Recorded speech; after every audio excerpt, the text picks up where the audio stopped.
Halo, selamat malam teman-teman. Malam ini malam yang seru karena kita akan uh, ngobrol-ngobrol dengan orang yang memang sudah banyak sekali berkecimpung di dunia cryptocurrency, dan tentunya kita semua pengen belajar, bukan hanya belajar ini ya, bukan hanya belajar uh, teori, tapi kita pengen belajar praktek. Ya, beliau adalah Pak Yohanes. Beliau adalah IT savvy, orangnya sangat backgroundnya IT ya, dan teman-teman nanti bisa ngobrol-ngobrol dengan beliau, tanya-tanya tentang cryptocurrency. Nah, teman-teman, saya mesti hidupkan dulu di Facebook. Jadi sambil menunggu boleh komen atau tanya tentang investasi cryptocurrency. Kalau saya cryptocurrency itu apa, bahaya atau tidak, bisa uangnya itu bisa hilang atau enggak, cara mengantisipasinya seperti apa. Nah, silakan Anda komen ya, sambil saya nyalakan dulu yang di Facebook dan YouTube. Oke, we are live.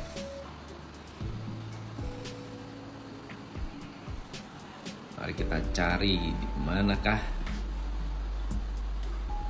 Halo, selamat malam teman-teman semua yang ada di Facebook, YouTube, dan di Facebook group TCI Business Community. Thank you and welcome. Selamat datang, thank you so much. Anda sudah hadir malam hari ini. Sudah banyak yang komen, sudah banyak yang nunggu bahas tentang kripto. Saya udah lama banget nggak bahas tentang kripto. Kenapa? Karena banyak hal yang tentunya berubah dari cryptocurrency, dan banyak sekali yang menurut saya perlu diupdate dari praktisi. Makanya hari ini saya mengundang Pak Yohanes untuk sharing tentang cryptocurrency. Oke, so sebentar ya, di sini Pak Yohanes belum masuk. Saya akan undang beliau di Facebook. Halo, Pak Yohanes, apa kabar? Welcome. Suara aman? Wah, thanks banget for joining. Pak, saya mau undang Bapak di juga. Coba saya tunggu ya. Ya, muncul. Okay. Teman-teman, kalau saya nanti nggak lihat ke sini, lihat ke sana, berarti kita sedang ngobrol di dua platform yang berbeda. Sehat-sehat, Pak? Sehat, Coach. Puji Tuhan, sehat. Siap. Apa kegiatannya nih saat ini? Apa yang lagi sibuk ngapain? Biasa, Coach. Lagi terus berinovasi. Karena kalau di dunia IT kan nggak ada habis-habisnya ya. Jadi kita coba untuk eksplorasi hal-hal baru. Jadi saya kenal Pak Yohanes ini, beliau adalah praktisi yang juga sangat concern di dunia cryptocurrency. Sebetulnya bukan hanya praktisi, tapi beliau mengerti teknologi di balik cryptocurrency. Orang IT ini, teman-teman. Beliau ini orang IT. Jadi jangan kaget kalau nanti beliau membahas banyak sekali hal-hal yang berbau teknologi. Dan menurut saya mengundang beliau karena beliau bukan hanya mengerti sisi cryptocurrency-nya, tapi sisi dalamnya cryptocurrency. Kenapa nggak kita explore bareng-bareng?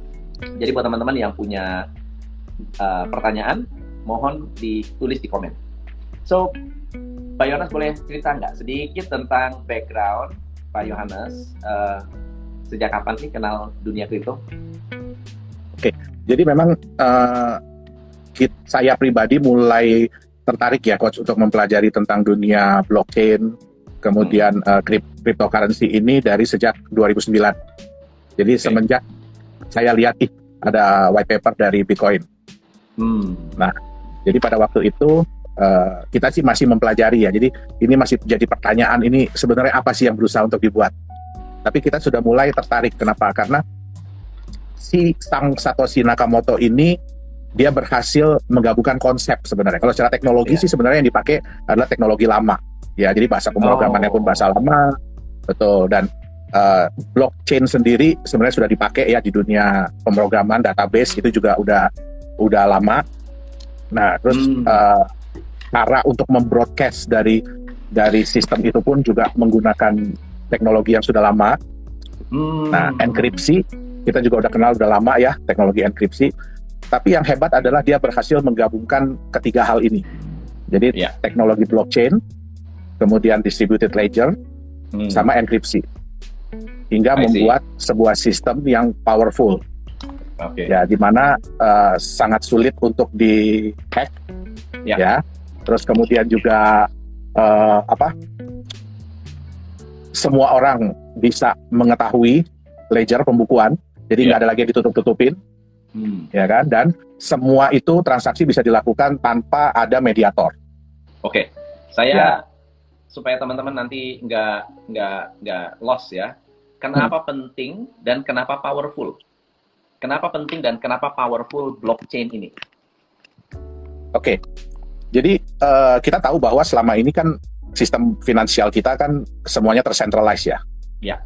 Jadi kita punya data keuangan itu kan tercentralized di sebuah bank. Nah, yang lebih besar dari bank kan ada bank sentral. Benar. Nah, terus ada lagi yang lebih besar lagi. Iya. Nah, dengan adanya teknologi ini kan sebenarnya ingin menciptakan, kita pengen nyoba nih sebenarnya. Bisa nggak sih kalau kita membuat sistem cash peer to peer, jadi peer to peer cash transfer system tanpa ada pihak ketiga. Ya, jadi tanpa ada sentral. Ya, nggak harus naruh di bank dulu gitu ya. Betul. Nah, jadi ini sebenarnya sebuah revolusi. Ya. Ya, kita tahu lah apa arti kata revolusi ya. Benar. Ya, jadi sebenarnya sebuah revolusi, betul. Ini sebuah revolusi. Mungkin juga makanya yang namanya Satoshi Nakamoto, dia nggak berani muncul. Kenapa? Karena pada saat itu kan dia juga nggak tahu nih sebenarnya responnya masyarakat bagaimana, responnya dari pemerintah bagaimana, kan dia juga masih belum tahu gitu loh. Jadi makanya ya lebih baik dia menjadi the man behind the screen lah. Right. Dan dia membuat teknologi ini secara open source supaya apa nantinya kemudian hari dia tidak perlu involve pun ada orang-orang lain yang bisa mengembangkan dari teknologi ini. Oke. Jadi pada dasarnya si Bitcoin ini Satoshi Nakamoto dia menggagas Bitcoin lalu kemudian teknologinya itu dibuka sedemikian rupa sehingga siapapun sebetulnya bisa menggunakan model apa tuh kalau di dunia teknologi apa tuh namanya? Ya mengcopy kita sih bilangnya lebih ke open source ya. Jadi semua orang bisa mengakses, semua orang bisa bersama-sama mungkin memodifikasi, merubah. Nah, jadi kita sih lebih bilangnya open source. Oke. Nah, dari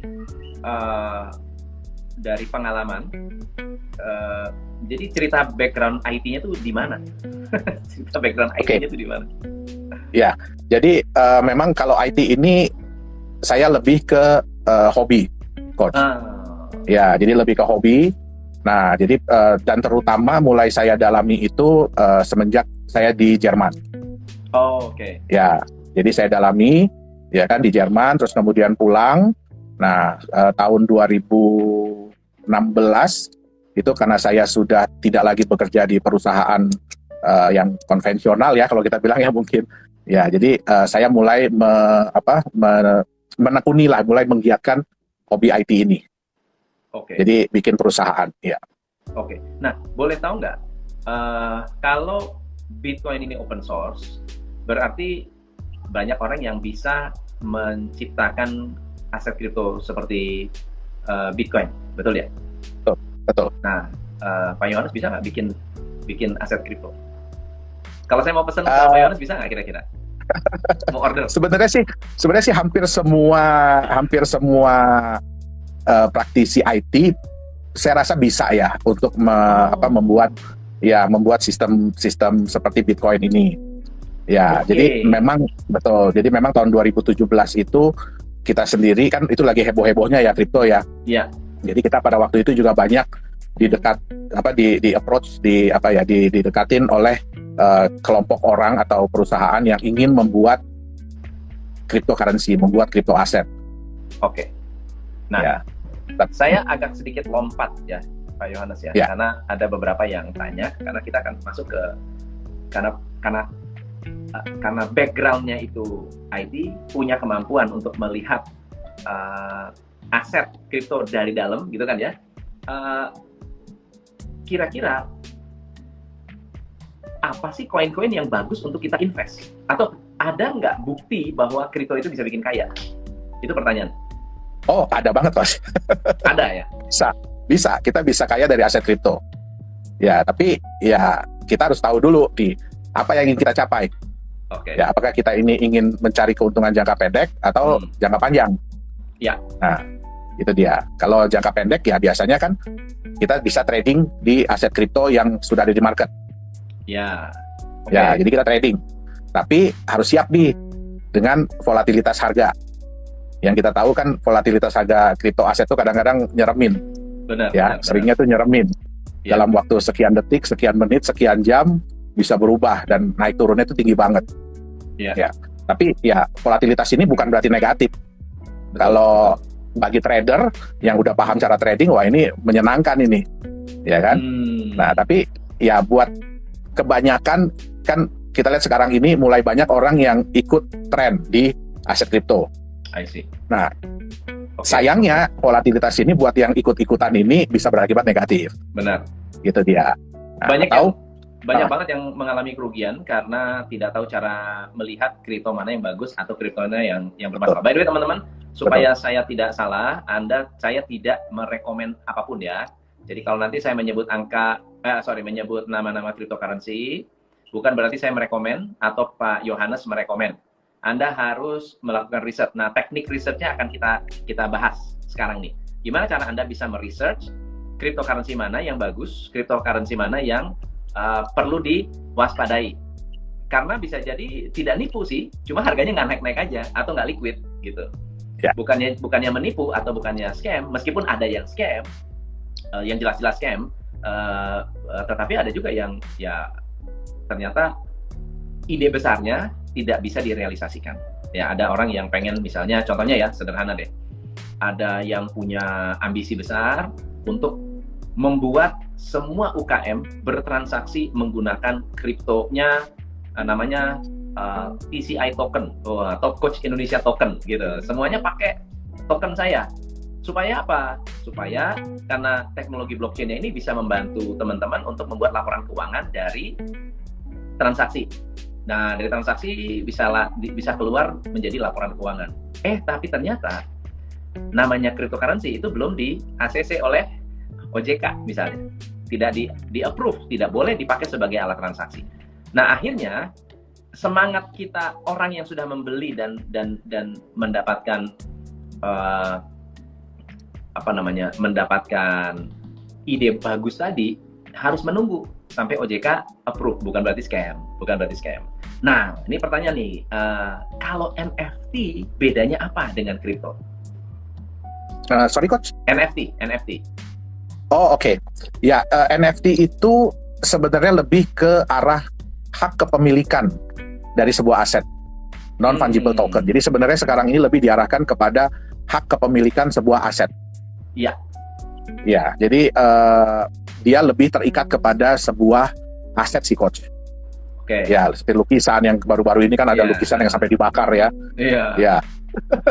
Sampai dibakar untuk demi untuk demi bikin, wah ini the only one, jadi hak kepemilikannya dalam bentuk token digital gitu. Yang bagi saya pribadi sih sebenarnya sangat-sangat disayangkan ya. Bagi saya pribadi, karena itu kan sebuah nilai sejarah juga sebenarnya. Nilai sejarah karya ya. Betul. Nah, NFT itu, kalau NFT dengan kripto bedanya, maksud saya apakah menggunakan blockchain teknologi juga atau gimana? Iya, jadi sebenarnya mereka juga menggunakan blockchain teknologi. Oke. Ya, jadi bisa dilihat mungkin perpindahannya, ya kan, alur perpindahannya, terus bisa dilihat di tracing ini awalnya dari siapa ke siapa gitu. Tapi nggak kelihatan namanya ya, Coach ya. Oke. Ya. Kalau Bitcoin kan jelas, dia adalah induknya dari kripto. Betul. Tapi kalau altcoin gimana, Pak? Altcoin gimana cara kita memilih atau menilai sebuah kripto itu bisa bikin kita kaya atau enggak? Oke.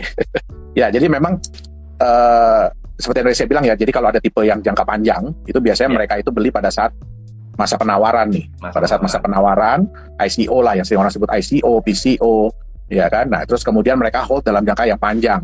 Dan ini sebenarnya udah terbukti ini, Coach. Ini udah banyak orang-orang yang menggunakan model seperti ini, asal mereka bisa menilai ya Coach ya. Nah, contohnya Eric Friedman. Kita bisa lihat lah Eric Friedman ya, umur 11 tahun 2011 beli Bitcoin di harga $1.000. Itu kalau dihitung-hitung tahun 2021 itu jadi $25 juta tuh Coach. Iya, ngeri ya. Jadi 25.000 kali Coach. Nah, yang lebih parah Christopher Koch. Ya, dia beli Bitcoin $27. Pada waktu itu 5.000 Bitcoin tahun 2009, jadi waktu awal-awalnya sekali Bitcoin. Nah, tahun 2021 ini 5.000 Bitcoin ini ya kita udah hitung harga turun lah ya Coach ya. Itu nilainya udah $250 juta Coach. Nah, gila ya. Jadi kita bisa lihat bahwa ya sebenarnya tipe holder ini asal mereka bisa menilai dengan baik, ya mereka bisa untung jangka panjang dan untungnya itu wow. Nah, jadi kalau kita mau lihat aku itu sedikit ya Coach ya, kita lihat prinsip investasi itu kan dari dulu kita tahu ya. Nah, orang kan taunya kan keuntungan tinggi apa rendah, terus resiko juga tinggi apa rendah. Tapi sebenarnya ada hal ketiga, yaitu waktu. Nah, semua orang tuh maunya keuntungan tinggi, resiko rendah. Tapi maunya cepat. Untungnya itu cepat dapatnya. Ya. Tapi sayangnya nggak bisa Coach. Dalam hidup tuh kita cuma bisa dapat 2 hal doang. 2 hal aja, ya kan? Jadi kalau mau keuntungan tinggi, dapatnya cepat, ya berarti resiko harus siap, harus tinggi resikonya. Benar. Itu dia. Ya, contoh lah kita bangun rumah kan. Ya, mau cepat, mau bagus, mau murah. Nah, ya kan nggak bisa. Kalau mau cepat bagus, ya mahal. Benar. Nah, iya. Jadi kalau kita bukan seorang trader ya saya saranin lebih baik jadi tipe jangka panjang. Tapi yang Coach tadi bilang, milihnya gimana nih? Ya kan, karena kebanyakan kan failed. Kita bisa lihat. Ya, baik disengaja ataupun tidak disengaja lah. Nah, jadi sebenarnya ya kita harus bisa lihat ya. Jadi kalau kita lihat, kita ngerti dulu konsep harga pasar. Gimana sebuah produk itu harganya bisa naik di pasaran. Nah, untuk bisa bikin seperti itu ya kita harus bisa buat orang-orang yang sudah punya, yang sudah memiliki, itu berat untuk menjual. Mereka lebih hesitant untuk menjual.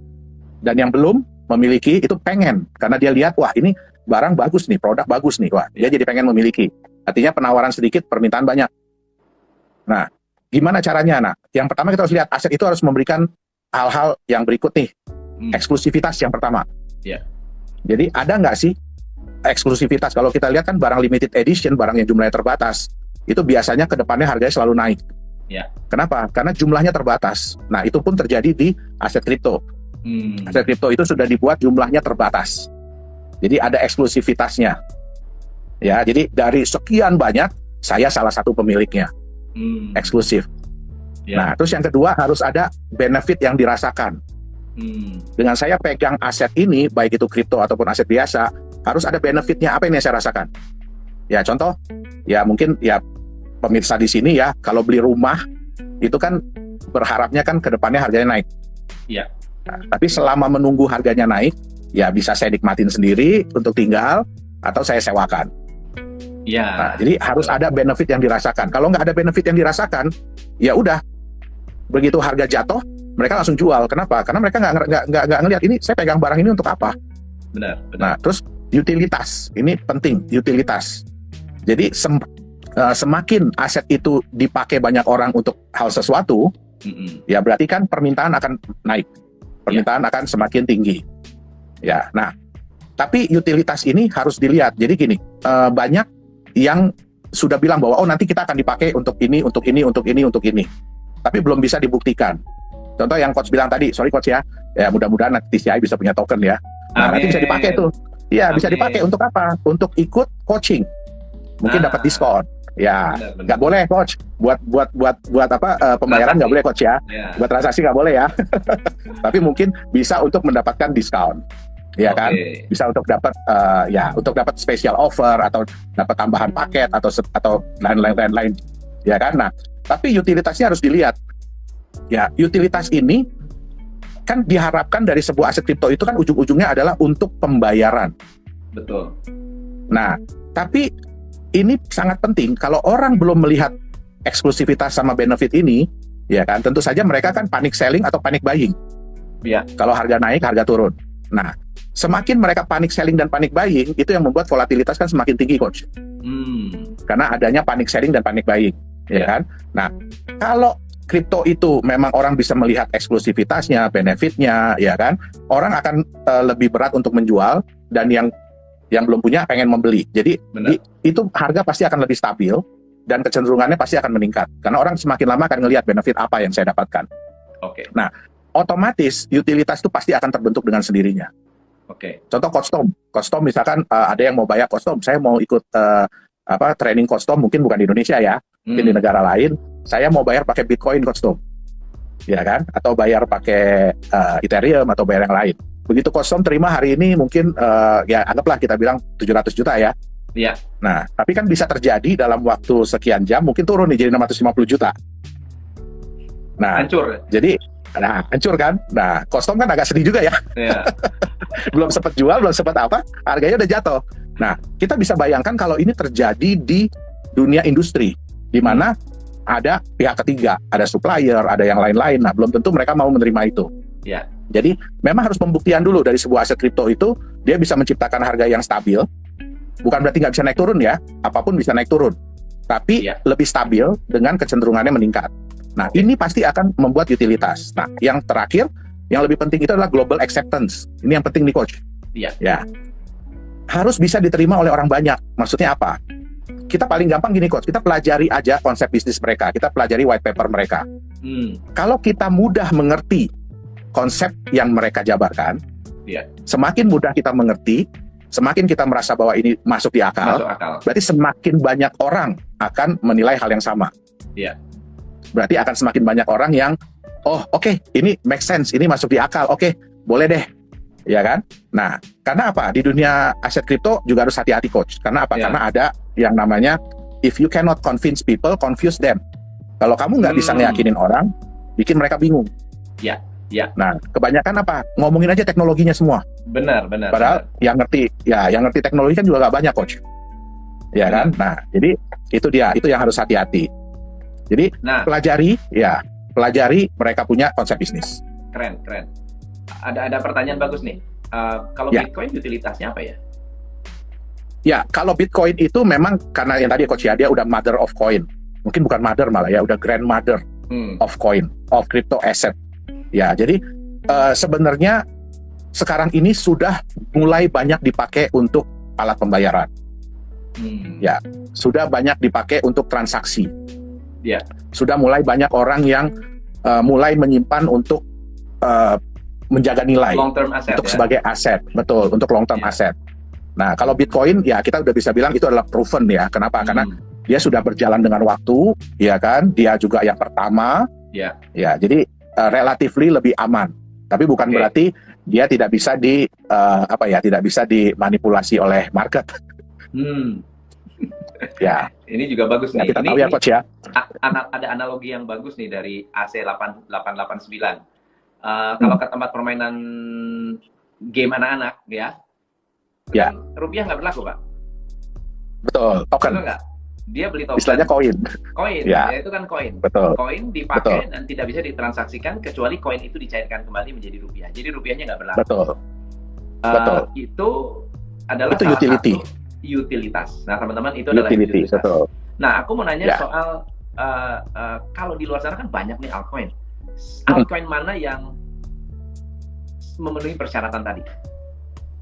Sangat eksklusif, punya utilitas, ada benefit, kemudian bisa diterima oleh masyarakat banyak. Sebenarnya sih ada, Coach, beberapa ya. Ada sebenarnya beberapa. Tapi ya kembali lagi banyak yang belum terbukti dari mereka punya utilitasnya. Kenapa? Karena kebanyakan utilitasnya ini belum terbentuk. Jadi yang kayak tadi, ya. Kita kasih contoh Ethereum deh ya, yang nomor 2-nya nih ya. Ya. Ethereum itu harganya kan mahal, dari kemarin ini cuma saya beli 9 juta, sekarang 42 juta, 45 juta, 46 juta. Nah, itu gimana tuh? Kok bisa dia seperti itu? Oke. Jadi kalau Ethereum itu yang paling kuat adalah di sisi utilitasnya, Coach. Ethereum itu. Kenapa? Karena Ethereum itu kan menyediakan sarana untuk membuat smart contract. Jadi untuk menciptakan aset-aset kripto lain, token-token lain. Nah, di mana untuk membuat itu mereka developer harus punya Ethereum. Nah, terus untuk menyebarkannya, untuk mendistribusikannya perlu Ethereum. Ya, ya, ya. Untuk transfer itu pun perlu Ethereum. Ya, itu konsepnya Ya. time zone juga tuh. Ya. Ya, Ya, kalau jadi- ada di dalam arenanya mereka harus menggunakan koinnya Betul, mereka. betul. Itu sudah. Jadi apapun sudah mainannya, benar. So, Iya. makanya yang menyimpan, karena perputarannya banyak, maka yang menyimpan dalam jumlah besar pun banyak. Itu yang menyebabkan Betul. Harga mereka naik. betul. Halo Mawar, kita lagi bahas cryptocurrency, lagi bahas cryptocurrency nih, teman-teman. Ya. So, kalau koin lain, misalnya contohnya, misalnya XRP. XRP gimana? Ya. Kalau XRP kita lebih melihat, jadi gini, kekuatannya tuh ada di developer. Ya, jadi XRP itu dia punya developer yang solid, ya, dan developernya itu ya terus berinovasi ya, gitu. Jadi kita lebih melihat, jadi kalau kita mau menilai itu ya dari banyak segi sih sebenarnya. Betul. Jadi apakah developernya solid, apakah developernya masih terus berinovasi, ngembangin produk, ya kan? Nah, kalau Ethereum kita lihat dari utilitasnya, nah jadi semakin banyak token atau ya token yang dibuat di basis Ethereum, ya berarti Ethereum itu akan semakin dicari, akan semakin digunakan. Nah, terus ada lagi yang konsepnya stable coin, ya kan, dimana stable coin itu ya di backup 100% oleh sebuah aset tertentu. Ya. Tuh. Ya, jadi semua itu kita bisa lihat dari banyak sisi sih, Coach. Mana yang lebih diangkat oleh developernya. Ya, oke. Halo Melody, kita lagi bahas cryptocurrency nih, teman-teman. Ya, membahas apa sih sebetulnya cryptocurrency dan mengapa cryptocurrency ini penting untuk dikenali oleh kita. Ya, pada saat kita membuat keputusan investasi di cryptocurrency, kita perlu memahami risiko, tapi bukan hanya risiko, kita perlu memahami project di balik cryptocurrency itu, begitu ya. Lalu apa bedanya token dan koin? Nah, itu bagus nih pertanyaannya nih. Ada token, ada koin. Oke. Jadi jadi gini, mother of coin yaitu Bitcoin itu adalah koin. Artinya dia berjalan di network dia sendiri, dia berjalan pada blockchain dia sendiri. Ya. Jadi kalau di Bitcoin itu ada namanya core wallet. Jadi core wallet itu cuma bisa menyimpan Bitcoin. Dia tidak bisa menyimpan Ethereum atau lain-lain. Ya. Nah, kalau token itu adalah sebuah aset kripto yang blockchain-nya itu nebeng ke network dari sebuah koin. Ya. Jadi Ethereum itu adalah koin. Ya. Nah, token-token yang dibuat di smart contract Ethereum, aset-aset kripto yang dibuat di smart contract Ethereum itu adalah token. Oke. Ya. Good. Ini bagus nih, ada pertanyaan lagi. Kalau Shiba dan Celok, apakah ada prospek depannya? Jujur, Coach, saya nggak berani komen, Coach. Nah, justru jadi gini, ini sebetulnya pertanyaan yang salah, teman-teman. Ini adalah pertanyaan yang salah. Karena apa? Karena kita mencoba untuk mendapatkan shortcut dari orang yang sudah melakukan riset atau belum melakukan riset. Nah, saran saya adalah belajar cara melakukan riset. Nah, saya pengen dengar nih dari Pak Yohanes.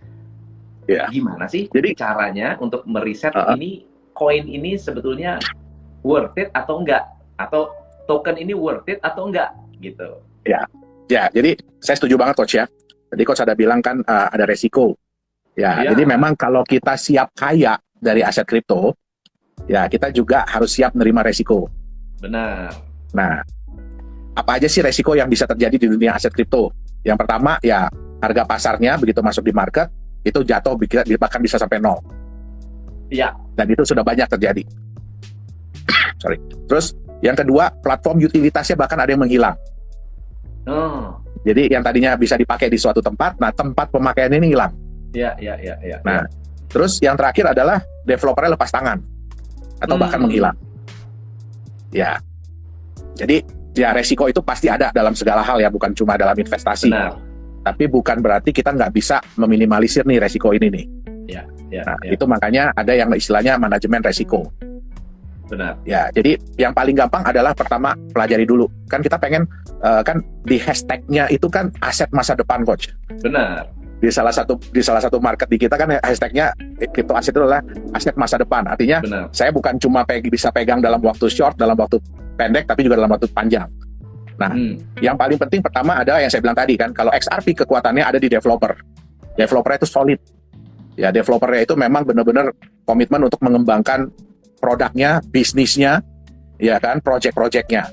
Nah, jadi yang pertama adalah pelajari dulu ini developernya jelas atau enggak. Bentuknya apa sih? Apakah dia badan hukum, jadi perusahaan, atau cuma grup atau kelompok, atau bahkan kan Bitcoin juga Satoshi Nakamoto nggak jelas siapa ya? Nggak jelas. Jadi ngapain kita mesti muncul? Benar. Nah, jadi ya itu sih yang saya bilang tadi ya, coach ya. Kalau Bitcoin kan memang karena mereka nggak tahu. Saya bilang mereka karena ya saya sendiri yakin bahwa Satoshi Nakamoto itu bukan satu orang. Ya. Jadi kita nggak bisa lagi kayak Satoshi Nakamoto. Ya. Nah, terus yang kedua, kalau dia memang untuk utilitas nih, pelajari dulu platform utilitasnya ini udah jelas apa belum. Benar. Ya, apakah masuk di akal, bisa dipakai. Ya, terus coba pelajari aset ini punya intrinsic value atau tidak. Artinya dia punya nilai internal atau enggak aset ini, atau cuma sorry to say ya, coach ya, cuma ya aset digital. Iya. Gitu loh. Nah, dan di mana harganya tuh nanti lebih didominasi sama kepercayaan. Jadi kalau kepercayaan market turun, harganya bisa jatuh. Kepercayaan naik, harganya naik, ya kan? Nah, terus yang paling penting adalah hindari aset kripto yang memberikan konsep bisnis yang tidak masuk di akal. Iya. Contoh, nanti bisa dipakai untuk pembayaran di Indonesia. Contohnya bisa dipakai untuk bayar tol, bisa dipakai untuk isi bensin, bisa dipakai untuk apa? Ya. Jadi ini money kita gitu. kita udah bisa bilang. Nah, kita udah bisa bilang di Indonesia nggak boleh. Iya. Gitu loh, di Indonesia nggak boleh. Nah, atau yang memberikan ya janji yang muluk-muluk lah, yang terlalu yang terlalu luar biasa. Terus banyak gini. Kan kita udah tahu ya, coach ya, ada beberapa aset kripto dengan konsep bisnis yang ternyata fail, ternyata gagal. Tapi itu terus di-copy oleh developer lain, terus ditiru oleh developer lain. Nah, kalau yang pertama aja udah terbukti gagal, bagaimana dengan yang selanjutnya? Oke. Ya, yang terakhir, yang paling parah ya scam. Ya, scam karena memang udah niat dari awal sih scam. Betul, ya, betul. Pak Yonas, ceritain dong tentang Polkadot. Apa yang unik dari Polkadot tuh? Sorry coach, aku belum terlalu pelajari tentang Polkadot tuh. Nah, jadi ada banyak koin-koin yang entah berantah ya, dia naik dengan cepat. Oke. Jadi kalau aku lihat ini Polkadot ini, Polkadot ini lebih ke cross chain. Jadi ya lebih ke cross chain. Ya, jadi sebenarnya bagus sih, coach. Secara sistem sih dia bagus. Jadi ini konsep baru atau konsep baru, atau ini adalah salah satu bentuk utilitas. Sehingga membuat dia harganya luar biasa, cepat banget naiknya. Betul. Jadi ya memang kan sekarang ini problem di dunia aset kripto ini kan kalau kita mau mengubah aset ya, terutama yang koin nih, karena koin ini kan berdiri di blockchain masing-masing nih. Benar. Ya kan? Dia berdiri di blockchain masing-masing. Nah, salah satu problemnya adalah kan kalau kita mau bertransaksi, itu kan harus lewat exchanger, harus lewat market. Nah, beberapa orang tuh agak mengkhawatirkan market ini. Kenapa? Karena kita sering dengar kita dengar beberapa kali kan market di-hack, market di apa gitu. Jadi muncullah inisiatif untuk bikin cross chain ini. Jadi bagaimana sebuah aset kripto yang berbeda blockchain-nya bisa saling ditukarkan. Itu dia. Jadi makanya gini, konsep itu penting. Exchange-nya kripto gitu ya? Betul. Jadi cross chain itu teman-teman seperti apa namanya, kayak money changer, karena dia bisa cross blockchain, sehingga bisa mengoperasikan networknya blockchain di dalam networknya Polkadot gitu ya? Betul. Oke. Ya makanya jadi ya kalau saya pakai sendiri Utilitasnya saya tinggi. nggak mampu. Saya ya udah pakai Polkadot, dia bisa pakai begitu banyak. Makanya jadi kayak BNB itu satu satu aset kripto yang dimiliki oleh exchange, ya exchanger gitu. Ya. Jadi dia udah menyediakan utility-nya nanti di mana? Jadi udah pasti akan dipakai, harus lewat itu dulu. Ya, jadi cara permainannya begitu. Ya kayak main di time zone, harus beli koin dulu baru bisa main. Kayak BNB, ya BNB dulu baru bisa main. Ini yang akan itu yang akan membuat koin itu menjadi ada utilitasnya.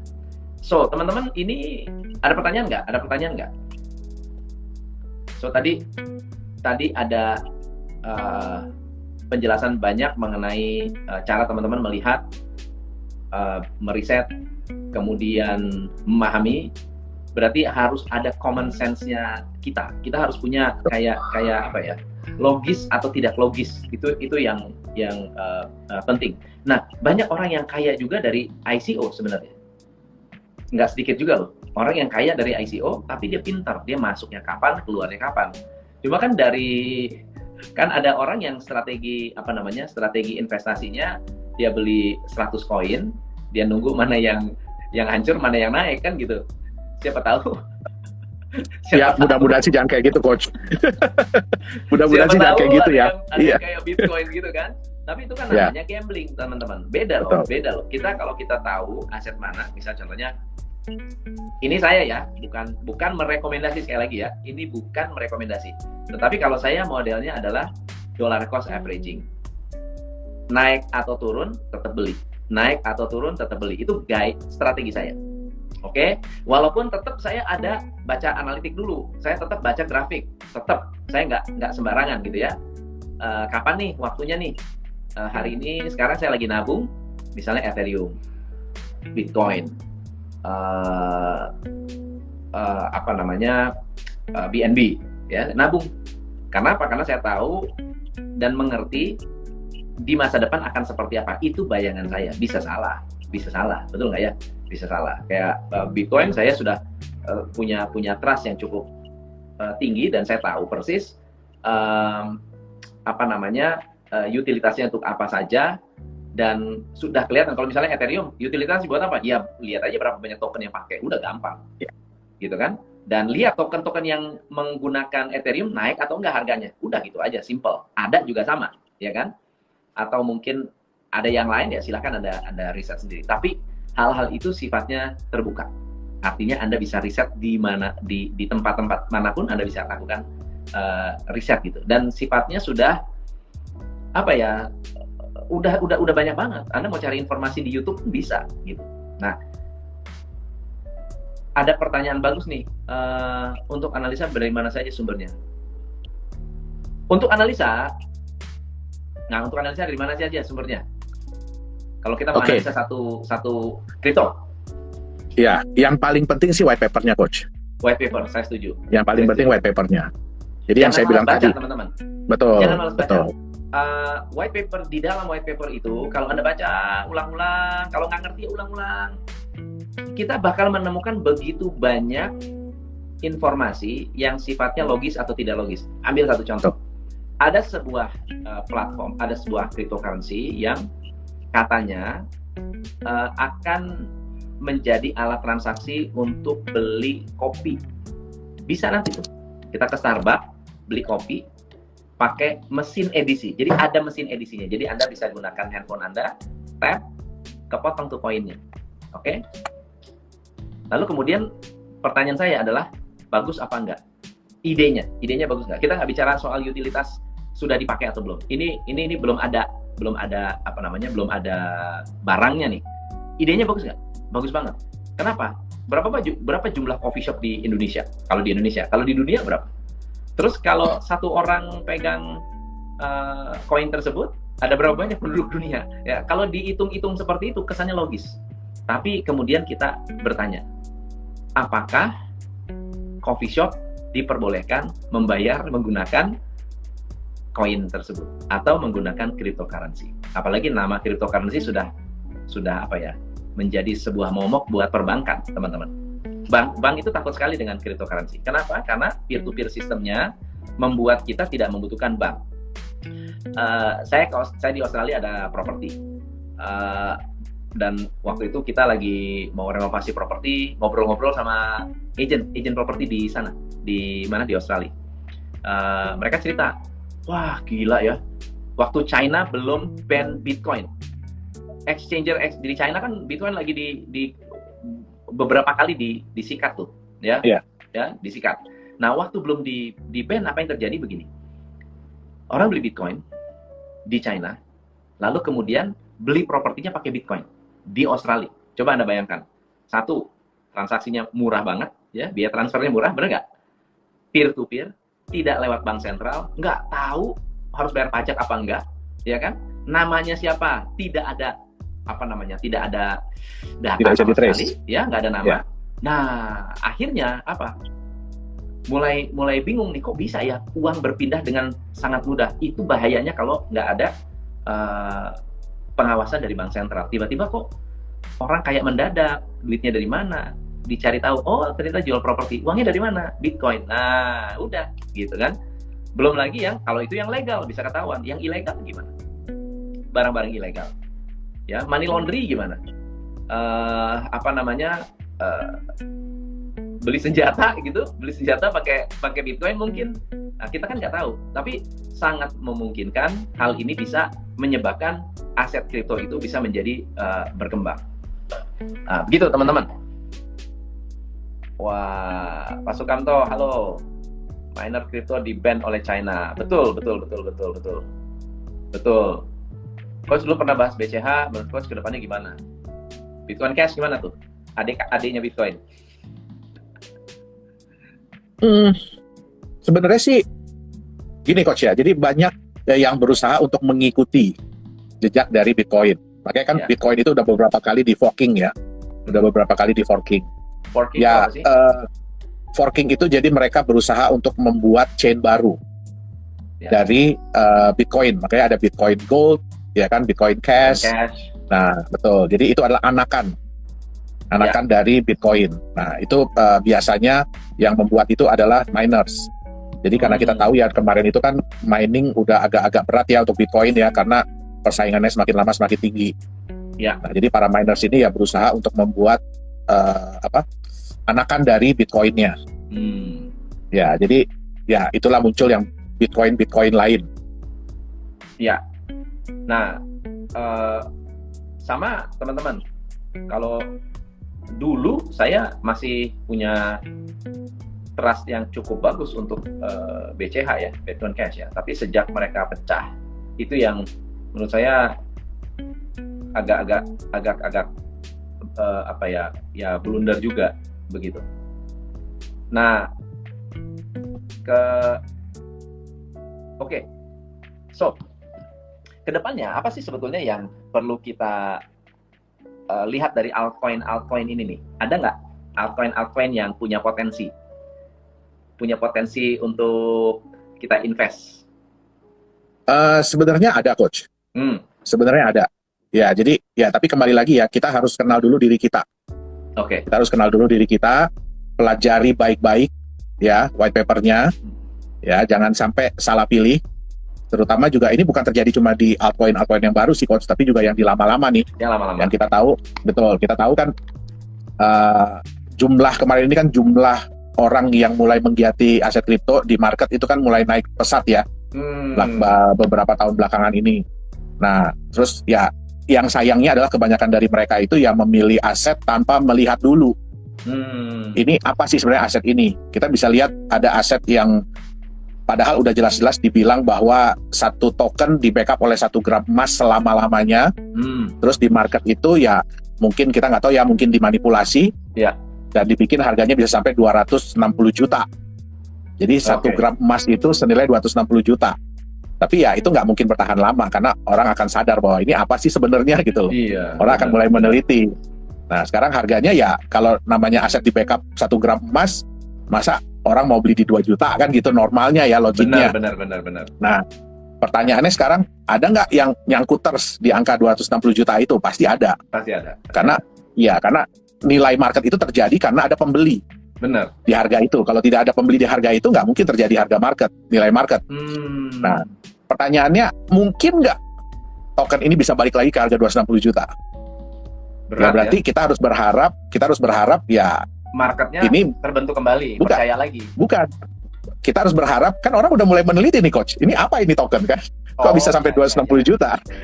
Nah, berarti kita berharap harga market emas nantinya bisa 1 gram 260 juta, supaya token ini pun nilai satu tokennya bisa 260 juta kan gitu. Iya. Jadi kembali lagi, untuk altcoin ini memang karena banyak sekali bermunculan, ya kita teliti deh.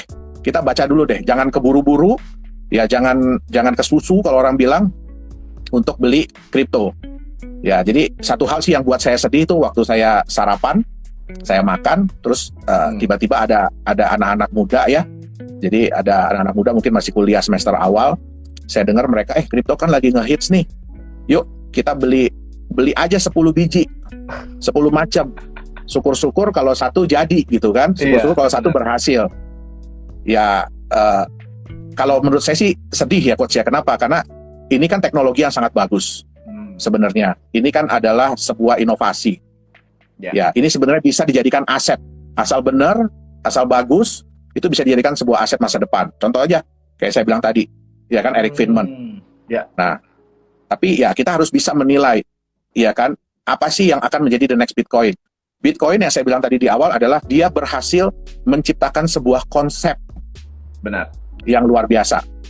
Jadi kita jangan cuma ngelihat teknologi, ya karena ya jujur nggak semua orang bisa paham tentang teknologinya pasti.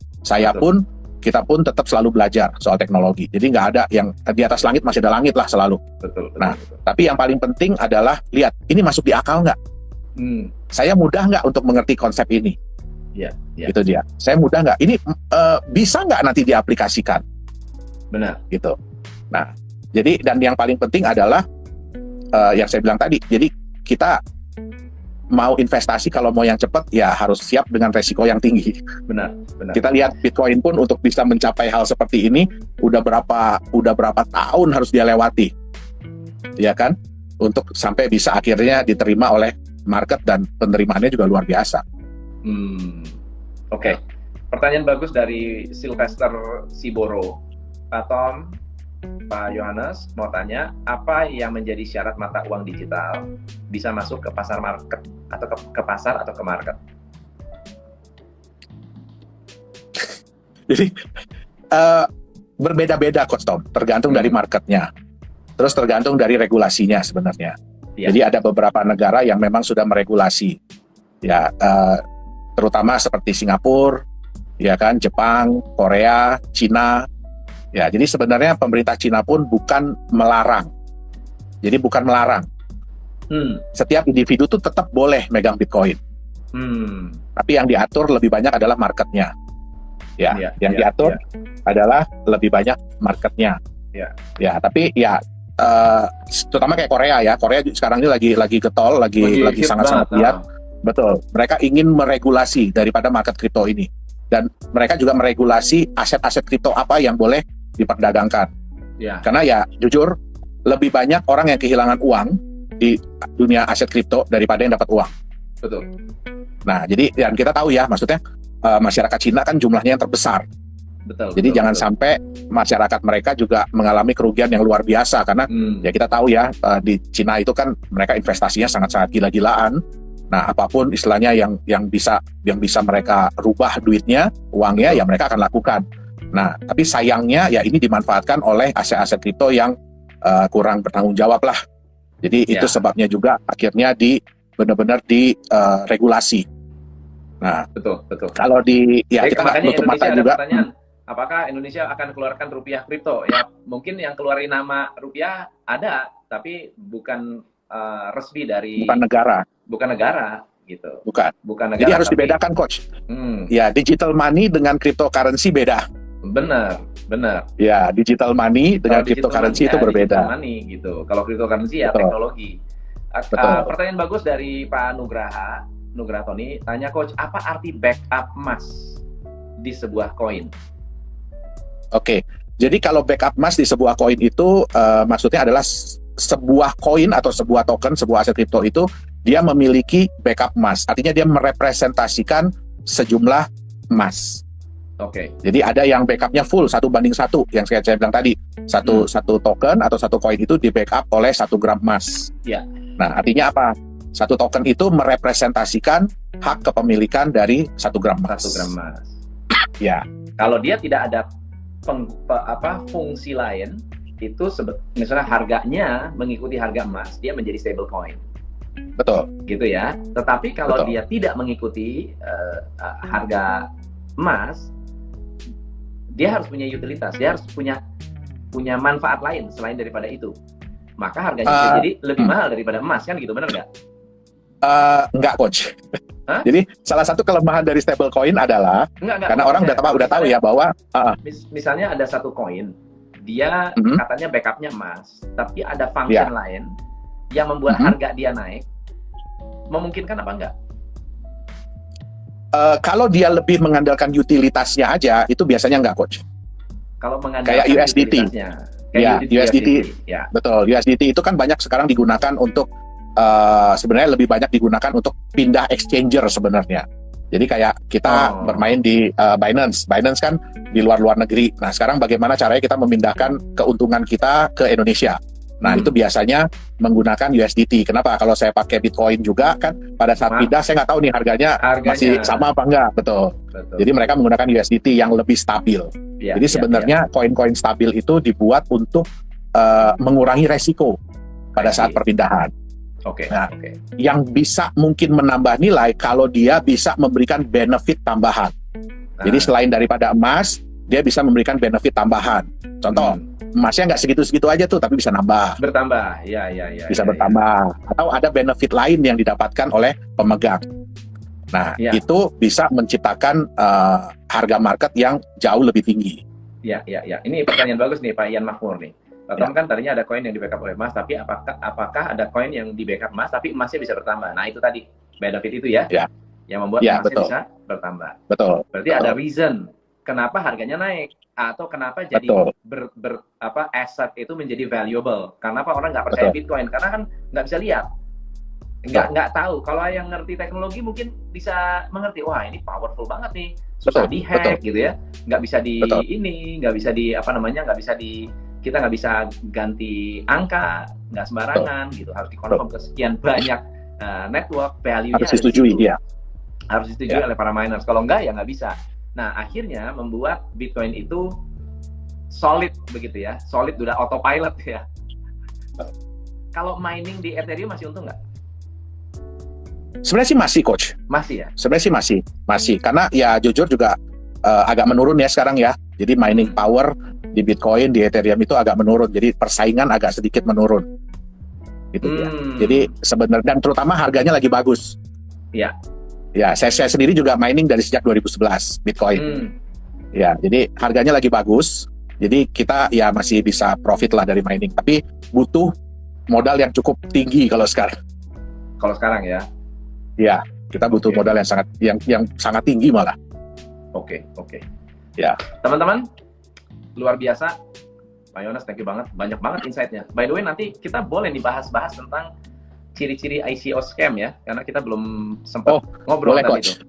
Boleh. Apa sih sebetulnya yang membuat ICO itu bisa dikatakan scam? Dan next time mungkin kita kayaknya bagus kalau kita bikin podcast kali, Pak ya. Boleh, Coach. Boleh ya. Dengan senang hati. Kita ngobrol-ngobrol langsung ngobrolin soal yang lebih banyak, lebih tajam dan mendalam. Lebih dalam. Dan thank you banget hari ini sudah mau diundang di Instagram live kita, dan thank you banget buat teman-teman yang hari ini sudah hadir, sudah mendukung, banyak komen, peminat kripto ternyata luar biasa banyak. Lain kali kita ngobrol-ngobrol lagi lebih jauh tentang cryptocurrency, dan siapa tahu kita bisa bahas tentang cara jadi miner ya. Nextnya ya, kita bisa sharing berapa budgetnya atau potensi keuntungannya seperti apa. Kayaknya boleh tuh Pak Yohanes yang sudah berkecimpung di dunia itu. Oke. So semuanya thank you banget. Pak Yohanes Chandra adalah CEO Nagaya. Silakan Anda bisa research tentang cryptocurrency, tentang perkembangan cryptocurrency, ataupun tentang bagaimana caranya Anda bisa melakukan investasi dengan tepat sasaran. Jadi kita udah banyak sekali belajar tentang cara melakukan risetnya. So thank you so much Pak Yohanes. Ya, terima kasih banyak Coach. Teman-teman yang tertarik dengan cryptocurrency atau pengen invest di cryptocurrency untuk masa depan? Ya, jadi yang saya tadi bilang bahwa kita harus menjadi smart investor di dunia cryptocurrency. Bukan berarti kita bukan berarti terus dunia cryptocurrency itu kejam atau apa. Tapi ya kalau kita memahami, kita bisa membaca, kita bisa mengerti tentang konsep sebuah kripto, kita bisa lihat keunggulannya apa. Nah, terus ya yang paling penting adalah pakai sense, make sense. Jadi kita harus pakai, betul, kita harus, kalau kita mengerti, baru kita ikut berkecimpung. Jadi jangan cuma ikut berkecimpung karena ngelihat tren, ya kan, ngelihat wah ini lagi heboh cryptocurrency, tapi kita nggak tahu apa-apa. Nah, terus ya kita mau jadikan aset kripto ini aset masa depan. Ya. Jadi tolong jangan dijadikan sebagai aset spekulasi. Nah, saya setuju banget. Ya, uangnya, maksudnya konsepnya bagus, tapi dicemari oleh banyak orang yang memanfaatkan ini menjadi sebuah scam. Ya, tapi juga kalau tidak ada peran serta dari pembelinya juga scam itu harusnya nggak ada, betul nggak? Betul, karena betul. si pembelinya ini juga pada pengen untung cepat gitu. Itulah yang menyebabkan para pemain MLM, waduh luar biasa, money game ya, bukan MLM yang bener ya, tapi nggak ada produknya gitu ya. So thank you sekali, makasih banyak teman-teman yang ada di Instagram. Thank you banget Coach Tom. Thank you. Saya langsung thank you semuanya. Di TV buat yang mau lihat reviewnya. Thank you so much. Good job.